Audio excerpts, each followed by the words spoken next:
Hello বন্ধুরা, কেমন আছো সবাই? মুগ্ধতা অ্যান্ড মি চ্যানেলের নতুন আরও একটি ব্লগে তোমাদের সবাইকে স্বাগত জানাই। আশা রাখছি যে যেখান থেকে আজকে আমার এই ভিডিওটি দেখছো তোমরা সবাই খুব ভালো আছো এবং আমরাও খুব ভালো আছি। আর আজকে হচ্ছে বৃহস্পতিবার, ঘড়িতে বাজে সকাল ওই 6টা মতো। তবে চলো আজকের ব্লগটা আমি এখান থেকে শুরু করলাম তোমাদের সবাইকে সঙ্গে নিয়ে। আশা রাখছি তোমাদের একটু হলেও ভালো লাগবে। আর এই তো কদিন থেকে এত বৃষ্টি হচ্ছে, আর এখন ঘড়ির কাঁটায় বাজে সকাল 6টা, কিন্তু দেখে মনে হচ্ছে এখনও 6টা বাজেনি। তো যাই হোক, দিনটা সকাল থেকেই একদম মেঘলা মেঘলা করে রেখেছে। তো জানি না আজকে আদৌ রোদ উঠবে কি না, কারণ দুদিন কেন বলছি, প্রায় অনেক দিন থেকেই বৃষ্টি হচ্ছে আর আর রোদের কোনো দেখাই পাচ্ছি না। আর তার জন্য কি হচ্ছে বলো তো, কোনো জামা কাপড় কোনো কিছুই শুকাচ্ছে না। কিন্তু জামা কাপড় যত নাই শোকাক, কিন্তু রোজ কিন্তু জামা কাপড় আমাকে কাচতেই হয়। আর এই তো সংসারের কাজকর্মে লেগে পড়েছি, একদম অ্যাক্টিভলি আমি সংসারের কাজকর্মগুলো করি। তো যাই হোক, ঘুম থেকে উঠেছি একদম ফ্রেশ হয়ে, না চলে এসেছি আশিবাসি কাজকর্মগুলো করতে। আর যেহেতু জল চলে এসেছে, তো ভাবলাম সবার আগে আমি রান্নাঘরের কাজটাই করব। তো রাতের বাসন কোসনগুলো আমি রেখে দিয়েছিলাম, তো সেগুলোই কিন্তু এখন ধুয়ে মেজে নিলাম, তোমরা দেখতেই পেলে। আর ওই যে গ্যাসের ওভেনটাকেও এখন পরিষ্কার করে মুছে নেব, তারপর চলে যাব কয়েকটা জামা কাপড় ভেজাবো, ওগুলোকে কাচতে হবে। তারপর চলে যাব, ঘরগুলোকে ধরতে হবে, ঝাড়ু দিতে হবে, মুছতে হবে, অনেক কাজ বাকি আছে জানো তো। তার উপর হচ্ছে আজকে বৃহস্পতিবার, তাড়াতাড়ি করে স্নান করে তারপর পুজোটাও করতে হবে। আর আমি চেষ্টা করি বৃহস্পতিবারে একটু সকাল সকাল পুজোটা দেওয়ার।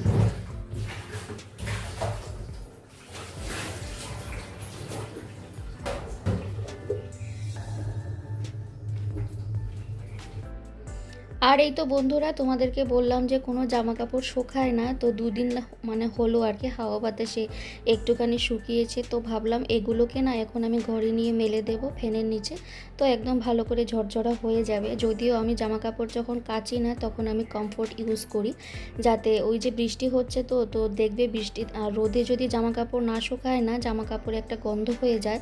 তো এখন কদিন থেকে না আমি কমফোর্টটা ইউজ করছি, যাতে জামা কাপড়ে সেভাবে যাতে কোনো বাজে গন্ধ না হয়, খুব সুন্দর যাতে একটা গন্ধ থাকে। তারপর না ওগুলো জামা কাপড় কিন্তু পরতেও ভালো লাগে। আর যদি রোদে না জামা কাপড় শুকায় না, সেই জামা কাপড়গুলো একদমই পরতে ভালো লাগে না। আমার তো সেটাই মনে হয় আর কি। আর এই যে কার্পেটটা আমি গতকাল ধুয়ে দিয়েছিলাম, কিন্তু ওই যে একে তো মেলার জায়গা নেই, আর শুকালোও না। তো ভাবছি যে এই তো আজকে বেলকিনির সমস্ত দড়িগুলো আমি খালি করে দিয়েছি, ভাবলাম এখানে আজকে কার্পেটটাকে মেলে দেব। আজকে কিন্তু কার্পেটটাকে শুকাতেই হবে, না হলে আর হচ্ছে না। এটা যদি না শুকায় তাহলে আমি আরেকটাও কাচতে পারছি না। তো যাই হোক, জামা কাপড়গুলো এনে না কার্পেটটাকেও মেলে দিয়ে চলে আসলাম। আর এখন এই যে পুরো ঘরটাকে এলোমেলো করে রাখা আছে, তো সেই ঘরটাকে আমার এখন পরিষ্কার করতে হবে। আমার এই বাড়ি ঘরের উপর যে কি অত্যাচার হয় সারাটা দিন, আর কি বলবো। যেহেতু আমার ঘরে একটা দুষ্টু আছে, তো রাতে ঘুমোতে যাওয়ার আগ পর্যন্ত ও কিন্তু পুরো ঘরের উপর অত্যাচার করে থাকে। তো সকালে আমি এইগুলোকে আবার জায়গার জিনিস জায়গা মতো করে পরিষ্কার পরিপাটি করে রাখি, কিন্তু তাতেও কোনো লাভ হয় না। ও যখনই ঘুম থেকে উঠবে, উঠে দেখবে সব কিছু টিপটপ করে রাখা, তখন ওর একদম দেখতে এগুলো ভালো লাগে না।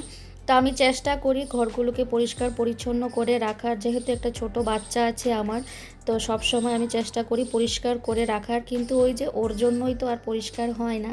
আর কাল আমি সন্ধেবেলা না একটু মুড়ি দিয়ে চা খেয়েছিলাম, তো ওকেও তো মুড়ি দিতে হয়। আর দেখেছি মুড়িগুলোকে না একদম তোষকের মানে কি বলবো, তোষকের নিচে, বিছানার চাদরের নিচে একদম ঢুকিয়ে রেখেছে। আর আমি ওগুলোকে না ঝাড়ু দিয়ে খুঁচিয়ে খুঁচিয়ে বার করছিলাম, মানে ওদিকে আমি ফেলে দিচ্ছি বিছানার পেছন দিকে, তারপর যাতে যখন আমি ঘরটা ঝাড়ু দেব না, তখন যাতে ঝাড়ুর সঙ্গে আমি নিয়ে আসতে পারি আর কি, ঝাড়ুটা দিয়ে। এই মুহূর্তে তোমরা যারা যারা আমার এই ভিডিওর সঙ্গে জুড়ে আছো, তোমাদের সবাইকে অসংখ্য ধন্যবাদ। প্লিজ আমার ভিডিওটিতে একটি করে লাইক দিয়ে দিও। তোমাদের একটা লাইক আমার এই ভিডিওটি আর অনেকের কাছে পৌঁছে দিতে সাহায্য করবে। তোমাদের একটা লাইক আর ছোট্ট একটা কমেন্টস আমার কাছে কিন্তু খুবই ইম্পর্টেন্ট। তার জন্য আমি আমার বন্ধুদেরকে বলবো, ভিডিওটা দেখার শুরুতেই ছোট্ট একটা লাইক করে কিন্তু ভিডিওটা দেখা শুরু করবে। আর সবাইকে আমি একটাই রিকোয়েস্ট করব, ভিডিওটাকে স্কিপ না করে পুরোটাই দেখার। আর এই তো ঘরগুলোকে একটু হালকা একটু ডাস্টিং করব, তারপর ঝাড়ু মোছা তো করতেই হবে। আর মাম্মাম এখনও ঘুমোচ্ছে, ও আজকাল 10টার আগে ঘুম থেকে উঠেই না। আর রাতে ঘুমোবে অনেক রাতে, সেই 12টা 12:30 তো বাজিয়েই দেয়। জানি না ওর যখন স্কুল খুলবে তখন 7টার সময় আমি কি করে ওকে তুলবো। প্রায় 2 মাস হতে চললো ওর স্কুল বন্ধ। তো এতদিনেতে খুব বাজে একটা অভ্যাস হয়ে গেছে সকাল 10টায় ঘুম থেকে ওঠা।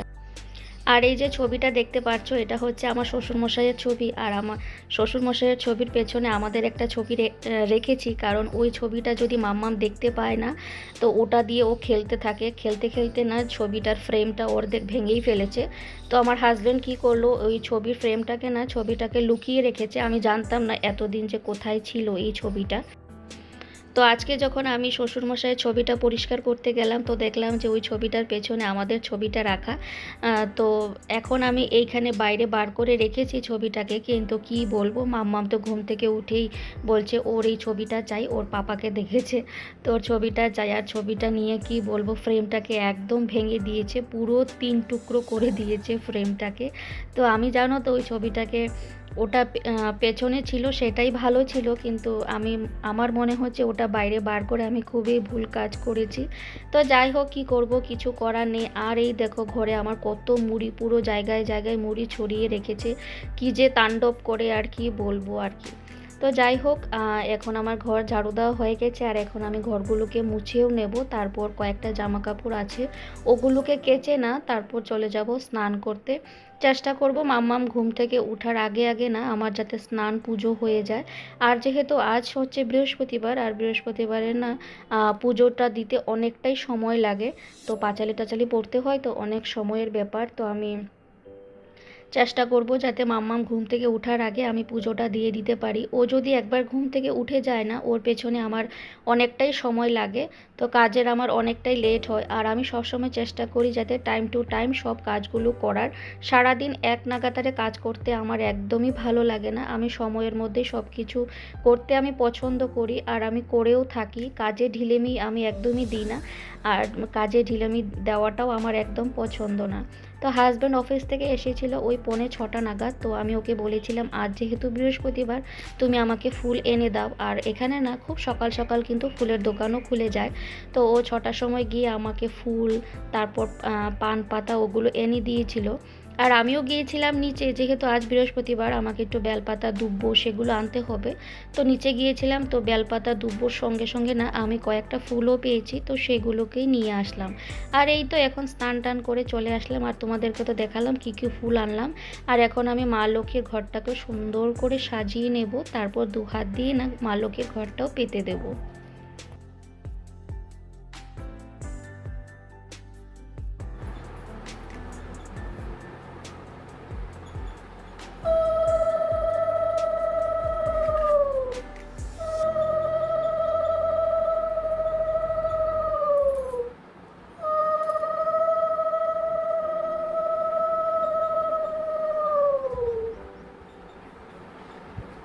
আর আজকে আমি ঠাকুরের আসনের কাপড়টাকেও চেঞ্জ করে দিয়েছি। প্রায় 2 সপ্তাহ ধরে একই কাপড় ছিল, তো ভাবলাম আজকে কাপড়টা চেঞ্জ করে আরেকটা নতুন কাঁচা আরেকটা কাপড় পেতে দিই। তো সেই ধোয়া আমি কাপড়টাও পেতে দিয়েছি।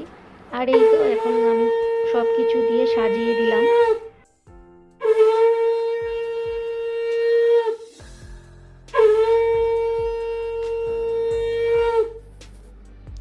চলো বন্ধুরা, আমার একদম পুজো দেওয়া কমপ্লিট। খুব সুন্দর করে শান্ত মনে আমি পুজোটা দিলাম, আর খুবই ভালো লাগছে মনটা। তো চলো, পুজো দেওয়া তো কমপ্লিট। আর এখন আমি, তোমরা দেখতে পাচ্ছ পাঁচালি রাখা, মা লক্ষ্মীর পাঁচালিটাও এখন আমি বসে বসে পড়ে নেব।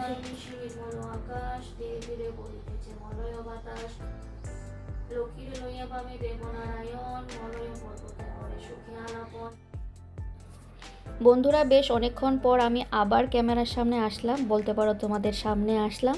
তো ঠাকুর পুজো দেওয়ার পরে না মাম্মামকে ঘুম থেকে উঠিয়েছিলাম, তারপর ওকে খাইয়ে দাইয়ে আমি নিজেও ব্রেকফাস্ট করে নিয়েছি। আর তারপর এখন রান্নার প্রস্তুতিও শুরু করে দিয়েছি। আর আজকে আমি করছি ঘুগনি, যেটা ছোলা দিয়ে করছি।